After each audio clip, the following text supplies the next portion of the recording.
Mamma mia che carica. Gianna Nannini, cominciamo con i maschi. Sono le 7:22 del 20 marzo 2026. Buongiorno Taranto, ben trovati a questo nuovo appuntamento con l'informazione e la musica di Cittadella la radio. Buongiorno da Francesco Casula, buongiorno a Piero Caffio che guida la parte tecnica. Non solo Cittadella la radio ovviamente, c'è anche Cittadella TV, c'è soprattutto Cittadella TV sul canale 94 del digitale terrestre. Benvenuti a questa puntata che sarà leggera, a tratti leggerissima. Torniamo al passato perché oggi insomma è venerdì, giorno che precede il silenzio elettorale, perché insomma questo weekend non arriva solo la primavera ma si vota anche, quindi insomma è una giornata di quelle in cui bisogna prepararsi a vivere queste ore che ci attendono, e noi ci prepariamo invece parlando di non solo Quaresima questa mattina, perché oggi è anche il giorno in cui c'è la festa dei Ramadan della comunità musulmana che vive a Taranto.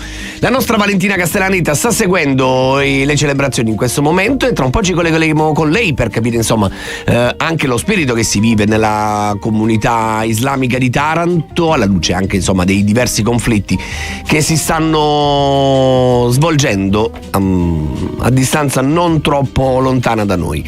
Parleremo poi di cronaca, parleremo del processo T-Rex. Martino Tamburrano assolto in appello dalle accuse di corruzione e turbativa ad asta. Avremo con noi l'avvocato Carlo Raffo che difende l'ex presidente della provincia. Cercheremo di capire di più della vicenda e di quello che è avvenuto processualmente, perché una parte della vicenda è tornata indietro e ricomincerà da capo. Insomma, cercheremo di spiegarvi in maniera semplice quello che accade, ma poi torneremo a parlare invece di tradizioni, perché ultima domenica di Quaresima, c'è la adorazione alla croce della Congrega del Carmine in Piazza Carmine. La Congrega della Dolorata invece vivrà la processione, la Via Crucis, itinerante in Via Duomo. Insomma, momenti che ci preparano ai riti della settimana santa. Avremo con noi Kimberly Celestiano, che è la vice priora dell'Arciconfraternita del Carmine di Taranto. Poi ci sposteremo a Lido Azzurro, perché sapete che da ieri è stata presa la decisione che tornano i bus a Lido Azzurro dopo lo stop dato dall'azienda a causa dell'ultimo episodio di violenza che si è verificato il 10 marzo. Si torna, non solo si torna con gli autobus, ma c'è anche in campo adesso la polizia locale per vigilare e presidiare le strade della borgata e tenere al sicuro autisti e viaggiatori. Ma è venerdì e quindi oggi è il giorno dell'ego dei social, è il giorno di Claudio Petrone, che in questi giorni si è lanciato anche come intervistatore e ha fatto una bella intervista a Ilaria Turi, ve la ricordate? Tarantina, protagonista del Grande Fratello di un po' di anni fa. Vi presenteremo alcuni stralci di quell'intervista, li commenteremo insieme, quindi insomma non andate via che è un puntatone da non perdere. Nel frattempo si sono fatte le 7:26, io direi che è il momento di ascoltare l'oroscopo di Maya. L'oroscopo di Maya. Buon venerdì a tutte e a tutti da Maya e dalle stelle, che vi augurano un buon equinozio di primavera. Ariete, è il momento ideale per avviare nuovi progetti, fare proposte o partecipare ad eventi che vi appassionano. La vostra curiosità vi spingerà ad esplorare nuove idee e ogni incontro potrebbe rivelarsi significativo e producente. Toro, siete pronti a brillare più che mai. La vostra energia magnetica attirerà opportunità in ogni ambito della vostra vita. Nel lavoro le vostre idee verranno apprezzate e potreste ricevere proposte allettanti. Gemelli, la giornata sarà piena di ispirazione e creatività. Sarete particolarmente intuitivi e riuscirete a trovare soluzioni originali a problemi che sembrano irrisolvibili. Potrebbero aprirsi nuove possibilità nel campo delle collaborazioni. Cancro, la vostra capacità di comunicare in modo chiaro e coinvolgente sarà un grande vantaggio oggi. Non abbiate paura di uscire dalla vostra zona di comfort. Il cambiamento è vostro alleato. Leone, è una giornata perfetta per risolvere eventuali questioni in sospeso o per dedicare del tempo alle vostre relazioni. La vostra capacità di mediazione sarà preziosa e riuscirete a creare un'atmosfera di pace intorno a voi. Vergine, potrebbe essere il momento giusto per fare un viaggio, iniziare un corso o approfondire un argomento che vi appassiona. Le stelle vi sostengono nelle vostre iniziative, portando fortuna e successo. Bilancia, potreste ricevere una proposta inaspettata o avere l'opportunità di dimostrare le vostre capacità. Tuttavia, fate attenzione a non essere troppo impulsivi. Prendetevi il tempo necessario per valutare prima di decidere. Scorpione, potreste trovare risposte a domande che vi tormentano da tempo o avere un'intuizione che cambierà il vostro modo di vedere le cose. Lasciatevi guidare dal vostro intuito e affidatevi alla vostra saggezza interiore. Sagittario, la vostra determinazione e la vostra pazienza saranno fondamentali per superare eventuali ostacoli.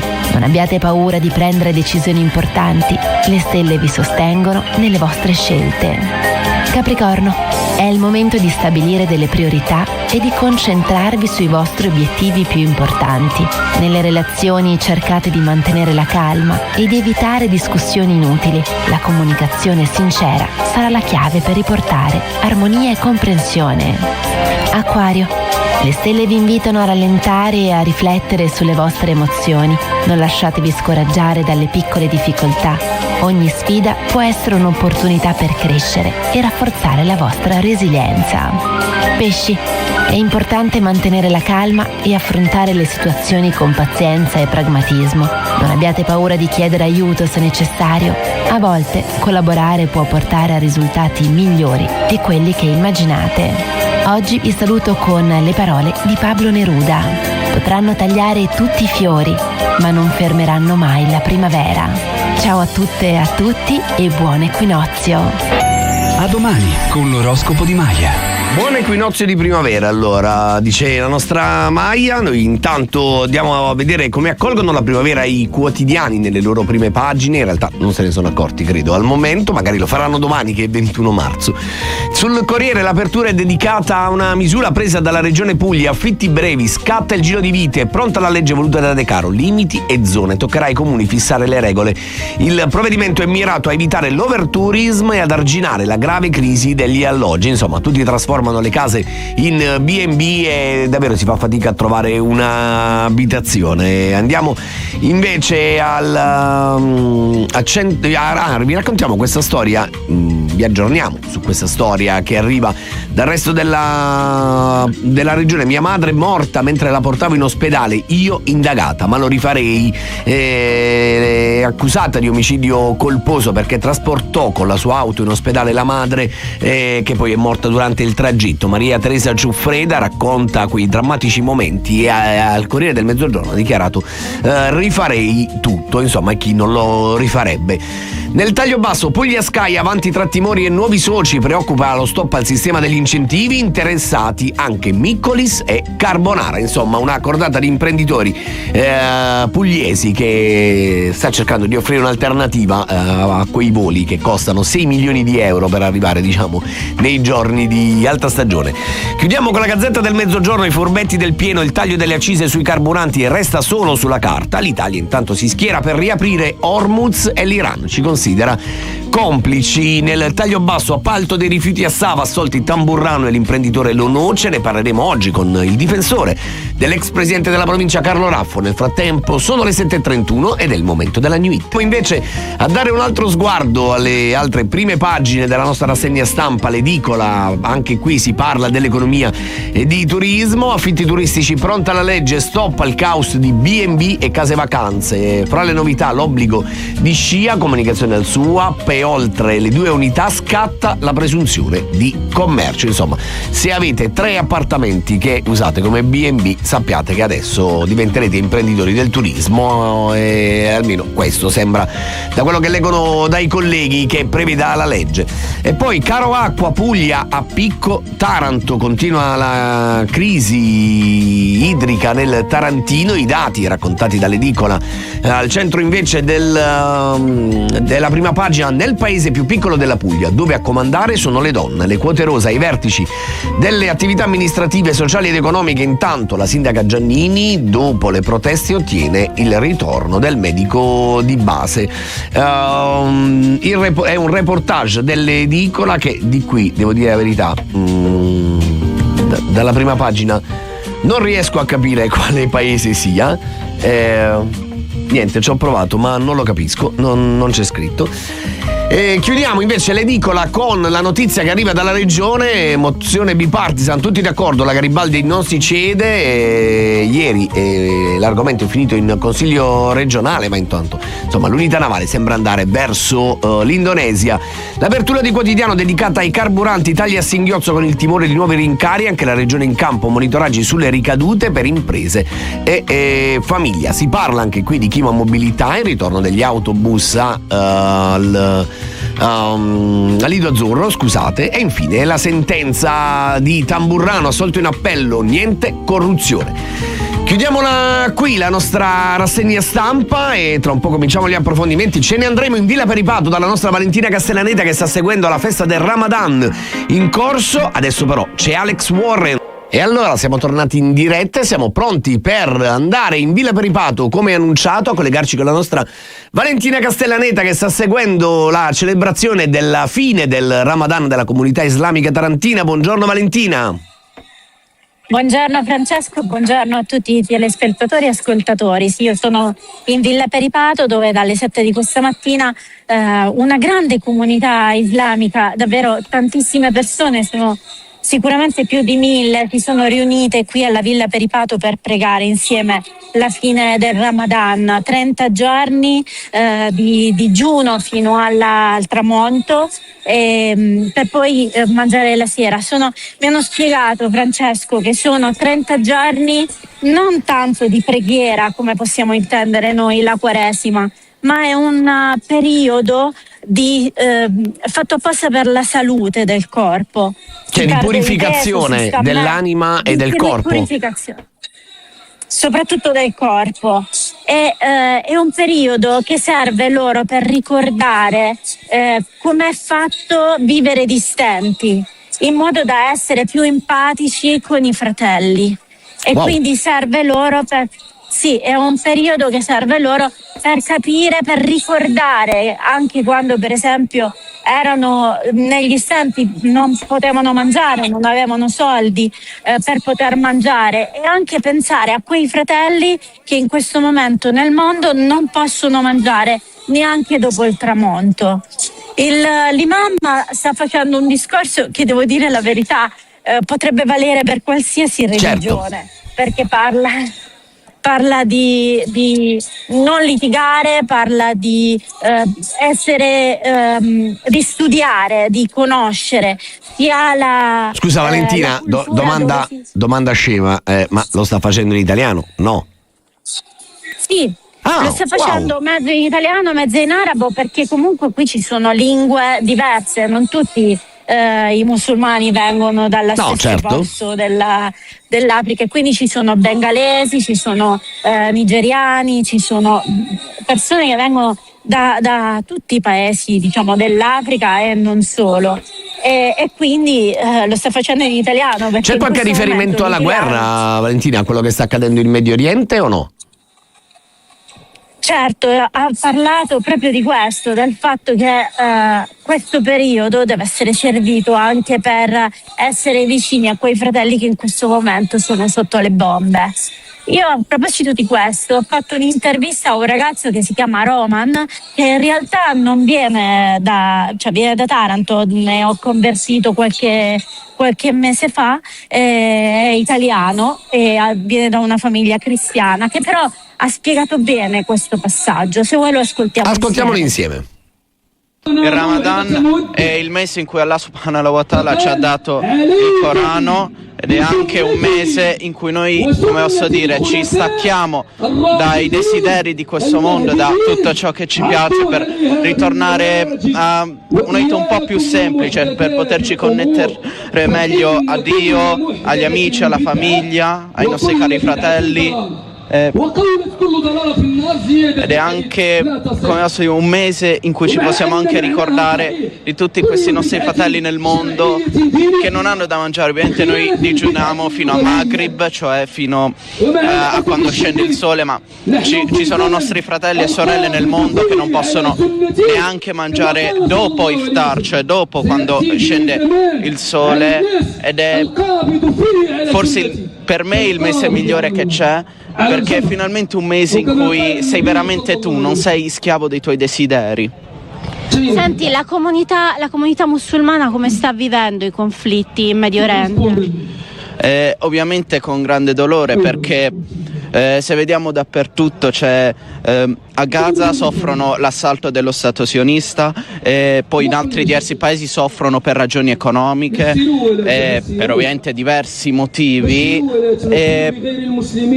ci sono tanti posti nel Medio Oriente, Yemen, Gaza, anche ora Iran, dove la gente non ha neanche, come posso dire, non può godersi questa festa, questo mese in tutta la sua pienezza. Perché ha paura, o non ha cibo o ha paura delle bombe che gli cadono sopra. Insomma, una testimonianza abbastanza chiara di quello che sta avvenendo. Valentina, come procederà questa mattinata per la comunità islamica? Loro adesso stanno per pregare, infatti senti questo silenzio che si è creato, in questo momento è finito il discorso dell'imam e si sono tutti alzati, tolti le scarpe e hanno preparato i loro tappeti per pregare. Un silenzio davvero interessante dopo tutto il caos che si sentiva prima. Quindi loro pregheranno e poi dopo festeggeranno l'Eid. L'augurio che si fa infatti è Eid Mubarak, quando vedrete qualche ragazzo musulmano insomma vestito, perché sono vestiti con questi abiti bellissimi e chiari, colorati, quasi pastello, anche se li vedete. È un po' la nostra Pasqua, giusto Valentina? No, l'ho chiesta queste cose, no, non c'entrano proprio niente. Un perfetto. po' tipo il nostro Ferragosto. Ok. Più o meno. Sì, perché non ha a che fare tanto con la preghiera. La preghiera di oggi è un ringraziamento. No, sai, perché io ovviamente associavo il Ramadan in qualche modo un po' alla Quaresima, sì, e in generale tutto questo. Però vabbè, sono mie associazioni che evidentemente. Grazie per averci insomma aggiornato. Valentina, sì, l'ho fatta anch'io questa domanda, ma mi hanno smentita. È andata così. Grazie alla nostra Valentina Castellaneta, che naturalmente ci racconterà nel corso dei nostri telegiornali tutto quello che sta accadendo con le testimonianze della comunità islamica. Grazie Valentina, buona giornata e buon lavoro. Buona giornata a voi.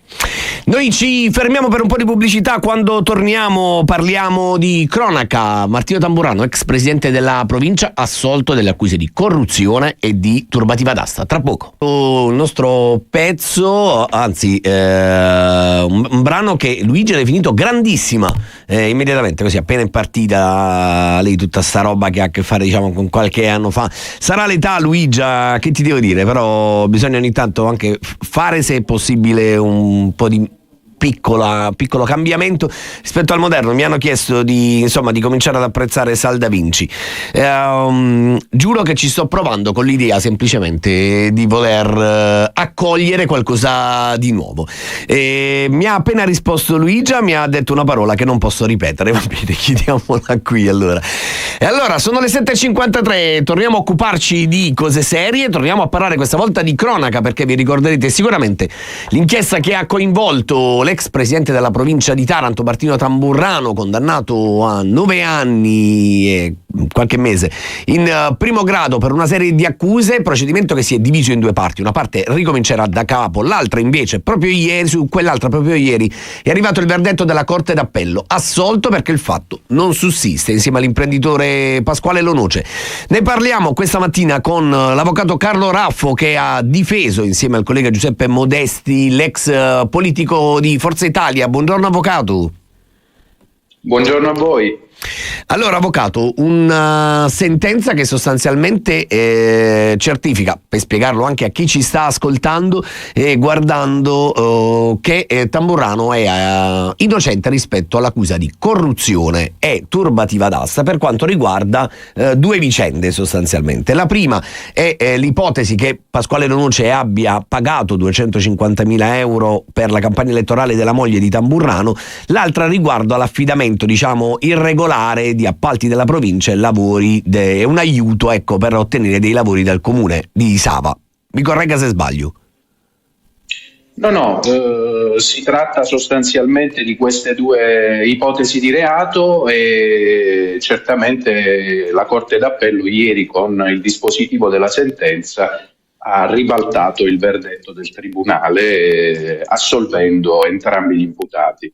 Ovviamente non conosciamo le motivazioni, perché le motivazioni le scopriremo quando verrà depositata la sentenza, ma abbiamo preso atto che la situazione giudiziaria è completamente ribaltata e ovviamente come difesa degli imputati siamo molto contenti che siano state accolte le nostre tesi. Quanto tempo è passato, avvocato, dall'arresto, diciamo, perché Tamburrano finì in carcere, se non ricordo male? L'arresto, assolutamente sì, l'arresto era di marzo del 2019 e il dottor Tamburrano è stato prima in carcere, poi lungamente ai domiciliari, e questo chiaramente rispetto a quello che è il verdetto di ieri, insomma, ci ridà fiducia rispetto a quello che il nostro cliente noi riteniamo abbia subito ingiustamente, perché assolutamente insussistenti le ipotesi che gli sono state contestate. C'è un'altra Ovviamente parte... il processo non è finito, vedremo sostanzialmente come andrà. E da questo punto di vista noi avvocati aspettiamo sempre di leggere i provvedimenti prima di poter commentare le sentenze, prendiamo solo atto del risultato. Avvocato, c'è, come dicevo all'inizio, un'altra parte diciamo, di quel fascicolo processuale che ricomincerà, diciamo, dal primo grado, perché provo a spiegarlo in maniera semplice, ovviamente mi corregga se sbaglio. Alla fine, diciamo, delle indagini preliminari, uno dei capi di accusa nei confronti di Tamburrano fu modificato e fu disposto il giudizio immediato, quindi saltando la fase preliminare, senza diciamo concedere l'interrogatorio su quelle nuova formulazione dell'accusa che di solito si fa alla fine, diciamo alla conclusione delle indagini, per spiegarlo insomma in maniera semplice a chi ci ascolta. Avete presentato questa richiesta di nullità in primo grado e non è stata accolta, l'avete ripresentata in appello, la Corte d'Appello vi ha dato ragione, quindi quel processo ricomincerà dal primo grado sostanzialmente. Questa decisione di ieri quanto in qualche modo, o se influisce sul processo che ricomincerà? E riguarda, lo dico per chi ci ascolta, diciamo la questione grossa, cioè le famose mazzette per l'ampliamento della discarica alla Torre Caprarica, altrimenti non riuscivo a chiarire tutto. Ho detto bene, avvocato? Diciamo, sicuramente la questione processuale è stata descritta bene, però è normale che l'influenza di questa soluzione potrà essere certamente rilevante, ma non lo sappiamo ancora, dobbiamo leggere le motivazioni per capire su cosa la Corte ha fondato, su quale delle tante doglianze che noi avevamo ha deciso di ribaltare il giudizio. Certamente l'impianto delle prove era un impianto unico, perché l'indagine è stata unica, quindi indubbiamente la decisione di ieri potrà avere un'influenza anche sul resto. Però questo ovviamente lo scopriremo. Io non voglio essere eccessivamente prudente, però lei capisce che non vuole essere neanche eccessivamente ottimista, avvocato. No, l'ottimismo è quello che ci manda avanti perché siamo fiduciosi di quello che diciamo, però è importante anche capire che sono vicende giudiziarie molto delicate, molto complesse. E qui consideri che insomma la privazione della libertà per il mio assistito per oltre un anno è una di quelle cose che ci fanno capire che insomma le questioni giudiziarie incidono molto pesantemente sulla vita di ogni cittadino, e in questo caso la soluzione per questa grossa parte del giudizio ovviamente ci descrive una situazione, una realtà un po' diversa da quella che conoscevamo fino a ieri. Un'ultima cosa le chiedo, avvocato, ha sentito il suo cliente, quali sono state le prime cose che lei ha detto?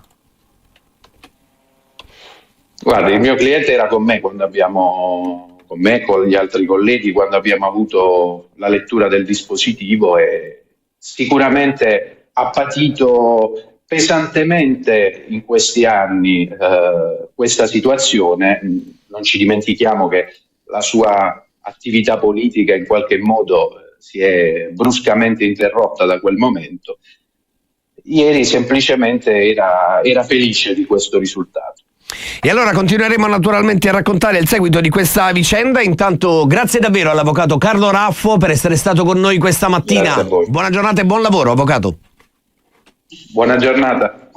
E noi invece ci fermiamo perché c'è l'informazione, la musica, e quando torniamo a parlare di Settimana Santa e di riti di casa nostra con Kimberly Celestiano, quindi mi raccomando, non andate via, restate con noi. E come annunciato torniamo a parlare di riti di casa nostra mentre la comunità islamica celebra il Ramadan. Taranto si avvia insomma alla fine del suo periodo di Quaresima, che anticipa la Pasqua di Resurrezione, e come tutti i momenti tradizionali sono protagonisti le confraternite di Taranto.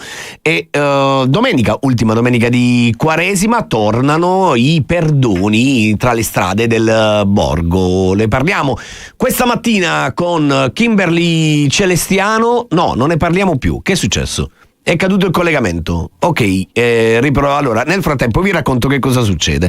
Mentre proviamo a ripristinare il collegamento, domani in Cittavecchia la confraternita della Dolorata sarà protagonista della Via Crucis tra le strade dell'isola, una tradizione che insomma va avanti da diversi anni. I confratelli vivranno le postazioni della Via Crucis in momenti diversi della Cittavecchia. Al Carmine invece domenica sera, dopo la tradizionale Via Crucis, la cosiddetta adorazione alla croce in forma solenne. Di che si tratta? Lo chiediamo proprio a Kimberly Celestiano, vice priora, dico io, dell'Arciconfraternita del Carmine. Buongiorno. Buongiorno Francesco, buongiorno a tutti.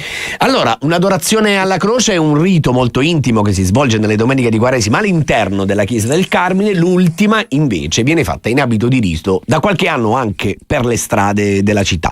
Che cos'è e come si vive, Celestiano? È un rito antico durante il quale si riconosce la croce come simbolo di passione ma anche di salvezza. Coppie di confratelli in abito di rito compiono quelle gestualità tipiche che caratterizzano i confratelli del Carmine: il saluto incrociando bordone e rosario e 3 lente genuflessioni fino a baciare la croce. Bene, questo diciamo adesso sarà vissuto, cioè da qualche anno si vive in Piazza Carmine immagino sia Esatto. per il numero dei confratelli che insomma non è poco, e devo dire che io che sono confratello è inutile che facciamo finta di niente, insomma in chiesa a volte non ci si poteva stare perché proprio eravamo tanti. C'è anche cominciano a sentirsi le note delle marce funebri, diciamo. Esattamente, domenica ci sarà il complesso bandistico, inizieranno a sentirsi le marce funebri, speriamo nel tempo, per poterla fare in piazza e per permettere poi a tutti di essere presenti, sia per il numero di poste sia perché comunque la viviamo con tutta la comunità parrocchiale e tutti i fedeli. E Kimberly, c'è anche un altro momento preparato per questi giorni, giusto? Che è la liturgia stazionale, se non ricordo male. La prossima settimana, prima abbiamo mercoledì di Passione, venerazione della Dolorata, un momento sicuramente di preghiera aperto a tutti ma molto intimo per le consorelle. Alle ore 19:30 vi invitiamo tutti. E giovedì invece, giovedì di Passione, giovedì 26, liturgia stazionale per le vie della città.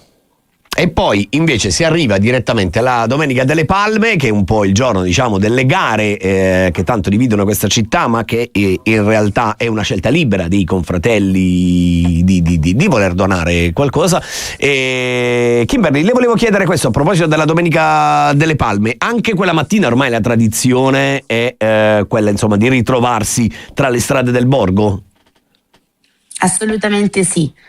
Prima della messa ci recheremo in Piazza Maria Immacolata, benedizione con le palme, e poi torneremo presso la nostra chiesa, la chiesa del Carmine, per celebrare la la messa. Al termine della messa ci sarà lo scambio di auguri e scambio di palme con tutti i confratelli e le consorelle. E allora, non resta che vivere anche questi momenti del percorso di avvicinamento alla 3 giorni di Taranto, giovedì, venerdì e sabato santo, per rivedere in strada le nostre tradizioni. Intanto grazie a Kimberly Celestiano per essere stata con noi questa mattina. Buona giornata e buon lavoro. Grazie a voi, buona giornata a tutti e buon lavoro. E quando torniamo vi parliamo invece di Lido Azzurro, torniamo a parlare dei bus, diciamo che dopo essere stati i bersagli di pietre e sassaiole e lo stop imposto dall'azienda il 10 marzo, adesso, anzi da domani, torneranno anche negli orari serali nella borgata periferica. Ne parleremo con l'assessore Gianni Cataldino, quindi mi raccomando non andate via. Sono le 8:20 e come annunciato parliamo adesso di Lido Azzurro, parliamo adesso di trasporto pubblico, ma soprattutto parliamo anche di sicurezza degli autisti e dei viaggiatori. Ricorderete il 10 marzo scorso l'ultima sassaiola è venuta ai danni di un mezzo di Chima Mobilità, la decisione dell'azienda di sospendere dopo le 19 le corse serali nella borgata di Lido Azzurro, uno dei teatri in cui più spesso sono avvenuti questi fatti. Ieri è arrivata invece la decisione dell'azienda di tornare da domani nelle corse serali nella frazione di Taranto, nella periferia di Taranto, una scelta arrivata dopo il confronto con le istituzioni, con le forze dell'ordine, ma anche con i sindacati. Ne parliamo questa mattina con l'assessore comunale alle partecipate Gianni Cataldino. Buongiorno assessore, ben trovato. Buongiorno a voi. Allora, assessore, una decisione che arriva per trasferire sostanzialmente una percezione di sicurezza sia ai cittadini, ma anche, immagino, per tutelare i lavoratori e insomma che adesso potranno contare anche sul presidio della polizia locale, se ho capito bene. Sì, sicuramente la decisione va nella direzione di tutelare i dipendenti di Chima Mobilità, ma anche gli utenti del servizio bus, perché quell'ultima sassaiola in direzione di un autobus avrebbe potuto provocare un incidente, danni all'autista, ma anche ai passeggeri del bus. Chiaro. Certo. Si è concordato, sì, c'è un'attività di presidio della polizia locale che sempre in ragione dei numeri che ha la polizia locale, ma apprezzo che i sindacati abbiano concordato con l'azienda la ripresa delle corse in attesa del tavolo tecnico che dà indicazione data in prefettura, e ringrazio il prefetto per aver subito organizzato una riunione in prefettura con le forze dell'ordine e un tavolo tecnico che il questore dovrà indire a breve. E il questore ha proposto, mi pare, anche insomma una sorta di tavolo permanente su questa vicenda, in modo tale da tenere il fenomeno sotto controllo e trovare insieme le modalità per contrastarlo, assessore. Sì, c'era già stata qualche settimana fa una riunione con i sindacati sempre sullo stesso tema. È chiaro che si deve agire su più fronti. Da una parte un presidio chiaramente in ragione, torno a dire, della capacità delle forze dell'ordine e della polizia locale di presidiare. Sappiamo bene quanto sia vasto il territorio di Taranto in relazione alla popolazione, quindi una difficoltà ulteriore.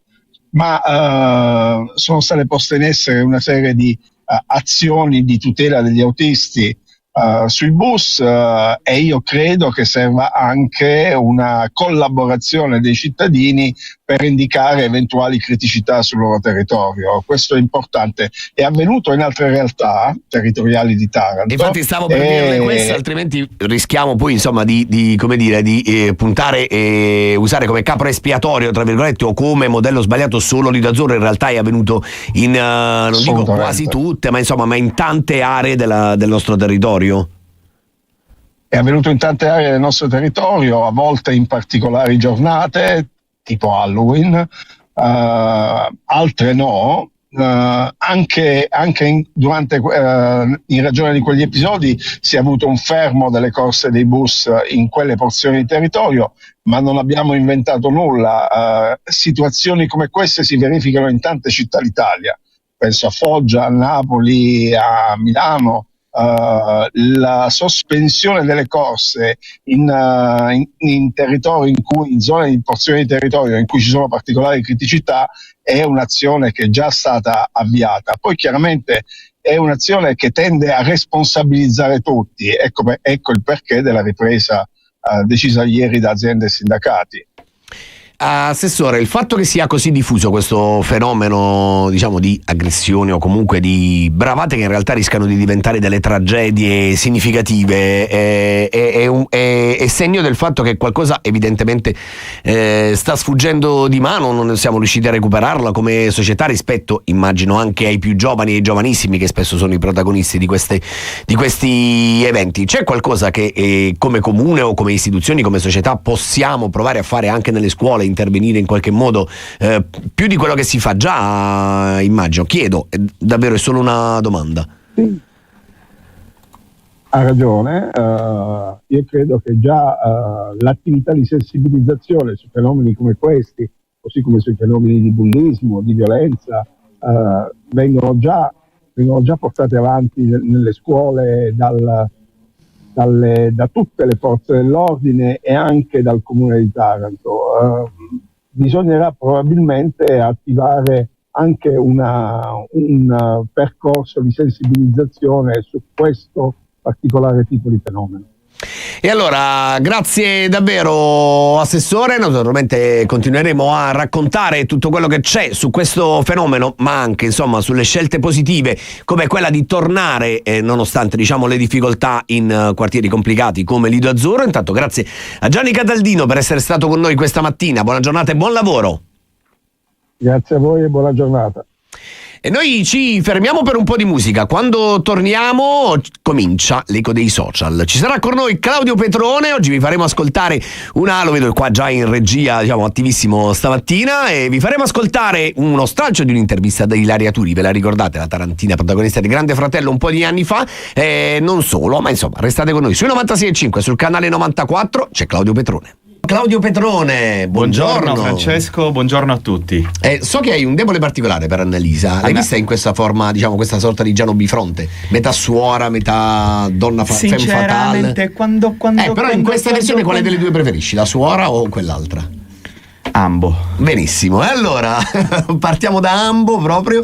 Questa settimana ti sei dilettato insomma, da intervistatore. Sì, un'esperienza nuova. Com'è stato? Mi sentivo vicino, un po' Claudio. solo, ero senza casula e abbiamo fatto una bellissima intervista a Ilaria Turi, sì, concorrente del Grande Fratello 2004. Quarta edizione 2004, 22 anni fa. Ilaria, mamma mia, splendida ragazza, splendida sì, persona, vero, ci ha raccontato non solo della sua esperienza dell'epoca, ma anche degli effetti positivi che le diede quell'esperienza, di quello che fa adesso. È stata un'intervista a cuore aperto e io mi sono emozionato tantissimo. Davvero? Sì, malgrado hai avessi un cuore persino tu. Sì, Cioè, un cuore grandissimo. Quante cose si scoprono a primavera. E malgrado poi ero vestito Sì, elegante, fanno notare questa cosa e tutti si chiedono il perché. No, ma poi ero in realtà perché stava tornando dal lavoro, capito? E quindi è venuto sparato qua a registrare quella roba, ma non perché volesse esatto, cioè Piero fa il gesto tipo di Batman che avresti non mi sono azzimmato per l'intervista. La verità è che ero emozionato perché mi mancava Ciccio. Sì, perché l'amore mio Ciccio non c'era e mi ha lasciato solo. Esatto, bravo Piero. Bravo, la regia in questo momento sta commentando in maniera non verbale una serie di però devo dire che malgrado l'assenza di Ciccio, te la sei cavata egregiamente. No, appena arrivato in radio sono stato ricoperto d'amore. Sì, è da vero. tutti quelli della radio, dai tecnici. Ho ricevuto anche le telefonate diciamo dell'amore che ti ha invaso. Hanno fatto investito appena sono arrivato alle 3 del pomeriggio hanno fatto la ola in radio. Allora, torniamo a Ilaria. Insomma, Ilaria 22 anni dopo ha raccontato un po' questa storia. Adesso immagino ti abbia raccontato, l'ho visto, che cosa fa oggi, tutto quanto. L'intervista integrale la potrete trovare a brevissimo sul nostro sito, su su radiocittadella.it. Nel frattempo vogliamo vederci uno stralcio, la prima parte della tua intervista? Come minimo, Ciccio. L'esordio di Claudio Petrone, diciamo, dall'altra parte del microfono. Vedere per chi ci segue sul canale 94 e ascoltare per chi ci ascolta in radio. Ciao Paolo, buongiorno e buon fine settimana. Sui 96.4.5. Abbiamo cambiato frequenza. Radio Cittadella 96.5. Vabbè, partiamo da quello che sa fare. Dai, vediamoci questa intervista a Ilaria Turi. Eccoci qui con Ilaria Turi. Come detto appunto in trasmissione, abbiamo l'onore e il piacere di fare 4 chiacchiere con Ilaria, concorrente, come molti di noi ricordano, del Grande Fratello 2004. Buongiorno Claudio, buongiorno a tutti. Come stai, Ilaria? Benissimo. Grande sorpresa essere qui, grande emozione, anzi grazie a te per avermi invitato. Ma grazie a te per essere venuta, per aver trovato anche spazio e cercando di incastrare anche i tuoi impegni anche di mamma di 2 splendide bimbe che si chiamano Bianca e Chiara, se non sbaglio. Assolutamente sì, soprattutto di mamma. Bianca che qualche giorno fa ha fatto 9 anni e poi c'ho Chiara la più grande 10 anni, insomma, quindi un'età anche abbastanza particolare. Quanto tempo è passato? Dal 2004 sono passati più di 20 anni. Allora dai, Tanti. Raccontaci un po'. Adesso, come tutti sappiamo, è partita martedì pomeriggio, martedì sera l'edizione del Grande Fratello VIP, che all'epoca nel 2004 non esisteva solo il Grande Fratello. Vogliamo sapere tutto, quasi tutto, le tue emozioni, i tuoi ricordi della quarta edizione vinta da Serena Garitta. Da Serena Garitta, sì, da Serena Garitta. Beh, è stata un'esperienza fantastica, bellissima, che rifarei davvero altre 1000 volte. Un'esperienza ovviamente forse un po' diversa rispetto a quella che si può vivere ora. E ricordo quando mi chiamarono per ufficializzare che appunto sarei entrata poi nella casa del Grande Fratello, oddio mio, poi top secret, non bisognava dirlo a nessuno. Ma tu la domanda come l'hai fatta? Come si faceva la domanda all'epoca? Allora, ecco, all'epoca era molto diverso rispetto a oggi, perché oggi ci sono tutte le agenzie, quindi insomma i diversi manager che ti propongono. Ti ricordi che c'era, sicuramente se lo ricorderanno quelli che hanno la nostra età, il numero sovraimpressione, chiamate al numero e là c'era la voce registrata. Allora ho dovuto chiamare ben 2 volte. La prima volta, diciamo così, che non mi hanno per niente richiamato, non mi hanno filato di pezza, posso dirlo? Sì. Invece la seconda volta, per farmi richiamare e catturare l'attenzione, ho detto una frase in dialetto tarantino. Alla grande. Hai messo subito le cose in chiaro. Assolutamente sì, se vuoi la ripeto. Vai, che frase? Picciaglia tra sé per forza. E ce l'hai fatta. E ce l'ho fatta, mi hanno richiamato per dire scusa, ma cosa avresti detto? Se lo volete scoprire mi dovete chiamare e fare il provino. Esattamente. E quindi tu avevi praticamente 20 anni, quanti anni avevi? 19 anni, avevo appena finito il liceo. Quindi eri giovanissima. Piccola. E quindi poi ti hanno richiamato, hai fatto una selezione, cioè ovviamente hai fatto una selezione dopo. Ho fatto una selezione, la prima selezione è stata a Bari, anzi le prime 2 a Bari, e tra l'altro all'epoca ero fidanzata con una persona molto più grande che anche lui insomma nelle varie discoteche, nei locali diciamo che ospitava queste sorte di selezioni, perché si usava così, e dissi no guarda, io devo andare avanti per la mia strada, vado da sola. Andai a Bari, mi chiamarono poi la seconda volta sempre a Bari e poi invece a Roma, e quindi è stata insomma passo passo sono arrivata fin lì davvero con le mie gambe. Poi la sorpresa di mio padre, la sorpresa di tuo padre, perché che lui non ha fatto niente, manco un provino, e si è ritrovato praticamente dentro la casa del Grande Fratello grazie a me, perché tu realmente non sapevi. Quando hai scoperto che sarebbe venuto tuo padre? Il giorno della diretta, la prima sera fondamentalmente. No, non lo sapevo assolutamente, perché io ho raccontato un po' della mia storia. Ero fidanzata all'epoca con una persona molto più grande, la stessa età di mio padre, e quindi poi ho avuto insomma anche una vita abbastanza movimentata, ho vissuto in tantissime città italiane, e quindi diciamo che all'epoca gli autori del Grande Fratello mi guardavano un po' così come per dire ma sta dicendo la verità, non è vero? Volevano sentire le opinioni di mio padre. Poi è un tipo molto solare, molto simpatico. Ce lo ricordiamo. Anzianotti, ciao Anzianotti se mi stai ascoltando. Grandissimo Anzianotti. e poi l'hanno chiamato, me lo sono ritrovato là, ed è stata anche veramente da parte sua credo una bellissima esperienza. Tra l'altro figlia di genitori separati, la prima volta che vivevo realmente in casa, in una casa con lui, quindi tu che ti volevi fare un'esperienza unica, ti sei ritrovata con mio padre a farla questa esperienza con tuo padre. Infatti. Ci fermiamo un attimo e riprendiamo subito. Hai visto anche la professionalità con cui ha detto ci fermiamo un attimo e riprendiamo subito? Cioè, vero, cioè ormai non ho, cioè, allora, facciamo così. Siccome alzarsi per me tutte le mattine alle 5:30, insomma, ha un peso, onestamente, proprio fisico. Ma a te va di sostituirmi ogni tanto?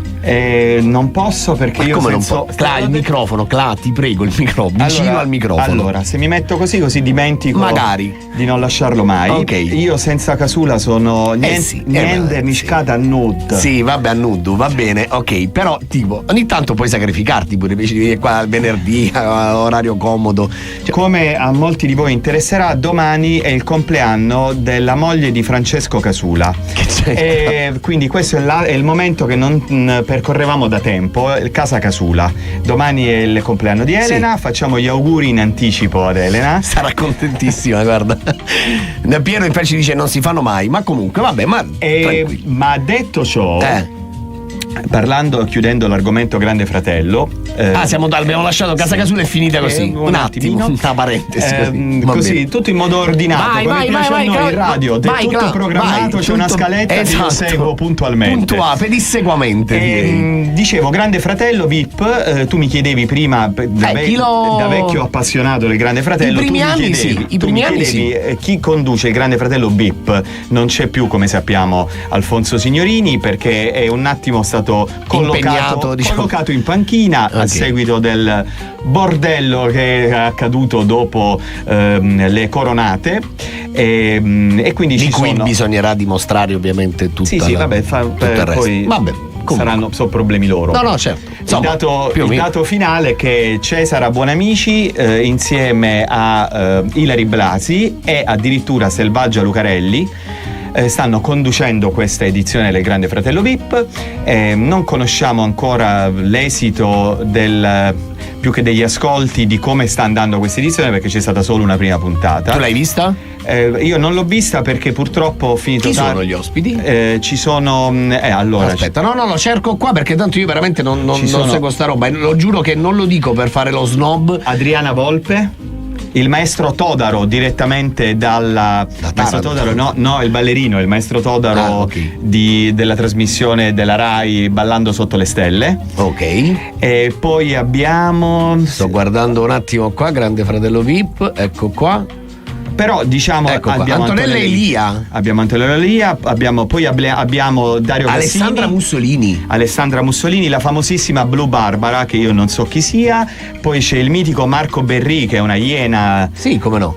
Dario, questo Dario era uno di quelli che faceva stand-up comedy. Esatto. E prima Dario Cassini. E faceva anche le Iene all'inizio.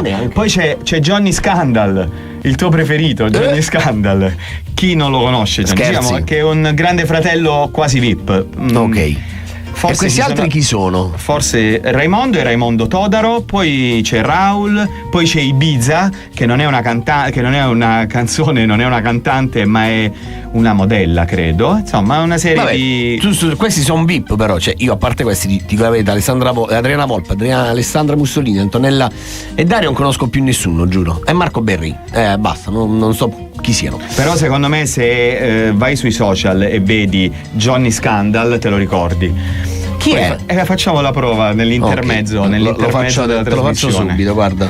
Johnny Scandal. Manca tra questi VIP perché purtroppo per lui e per fortuna per noi sta facendo il ministro. Manca Antonio Tajani. Anzi, manca Antonio tra i VIP. Johnny Scandal verso l'abbandono, vuole già lasciare.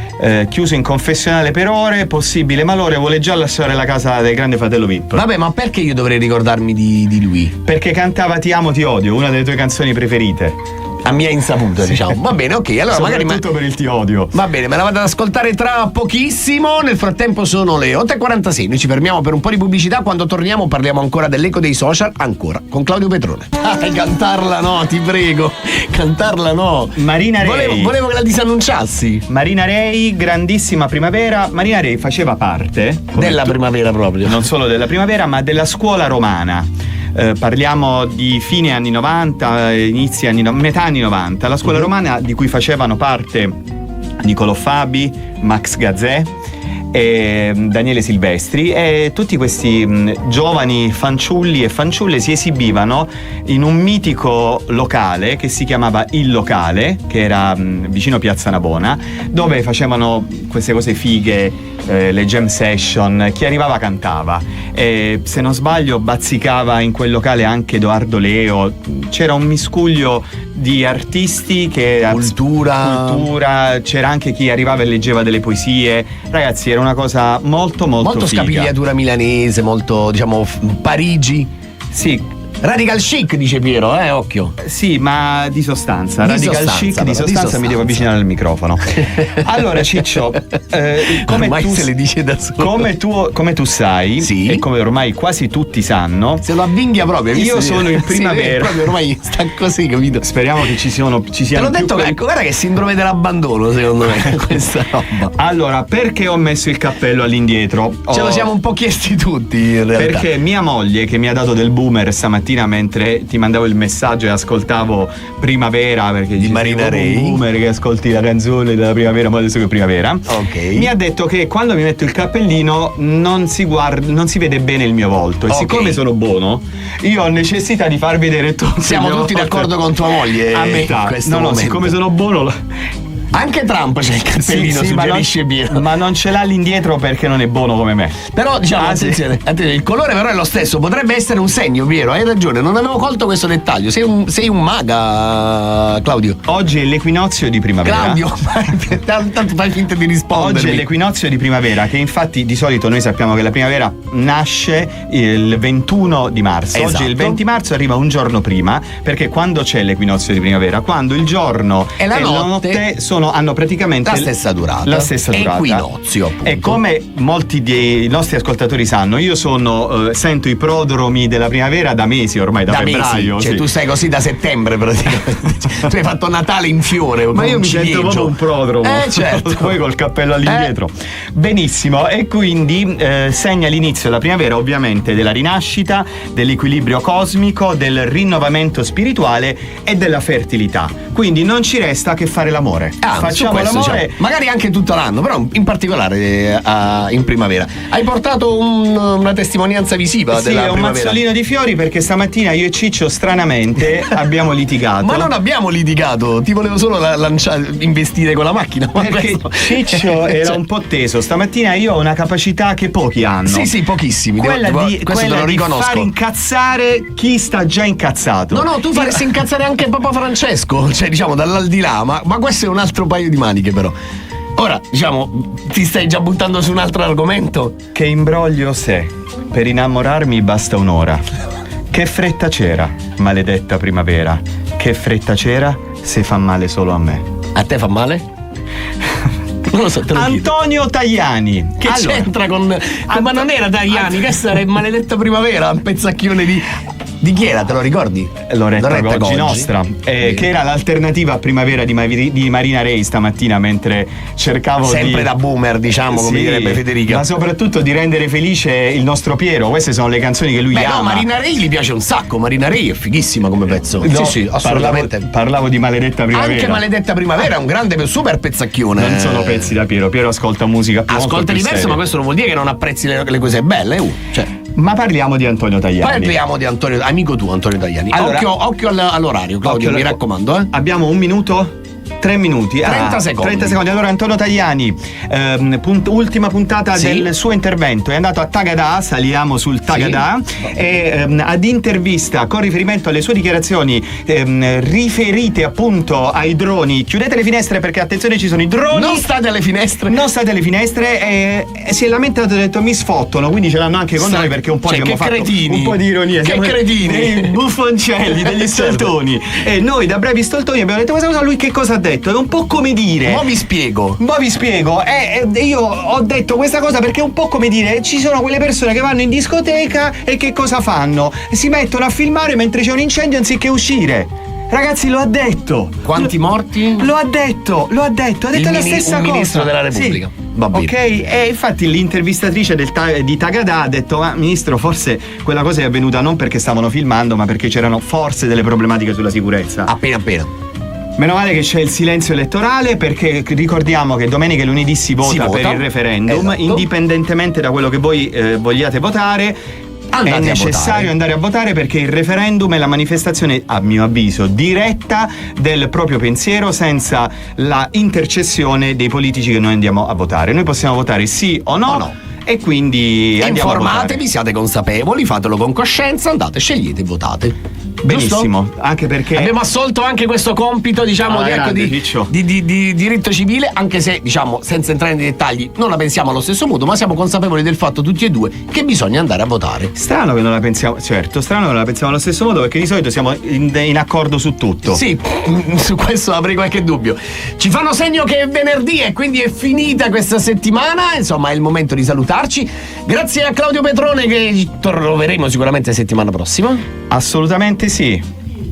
Anche pure lunedì. No ragazzi, un attimo, con calma. Va bene che è primavera, però no, va bene, ci penso, però promesso, Piero, ci penso. Grazie a Piero Caffio, grazie a Michael Schino per aver guidato la parte tecnica. Vi ricordo l'appuntamento con il TG alle 14. Nel frattempo noi torniamo lunedì dalle 7 alle 9. Divertitevi.